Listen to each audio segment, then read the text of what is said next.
Hey guys, welcome. In this one we're discussing our Roblox error code 267.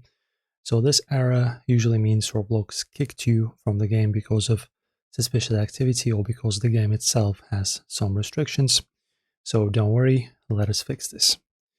So a weak or unstable connection can trigger this error. I always make sure to restart my router and connect to a stable network before playing. Also guys, if you're running any unauthorized Roblox scripts, they can trigger this auto kick with error 267, so I recommend playing clean. I've seen this fix this issue instantly. Also, if you're on a browser, make sure it's up to date. If you're on the Roblox app, check for updates. So if you're on the browser, go ahead into here, help and about Chrome, and make sure it's the latest version.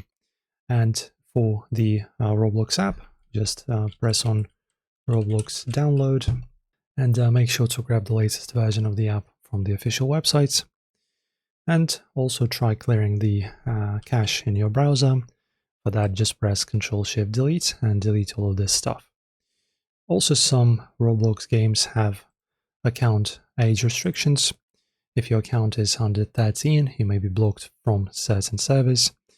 So this is how to fix this. If this guide helped you out, drop a like, subscribe, and hit the bell for more quick and easy Roblox fixes.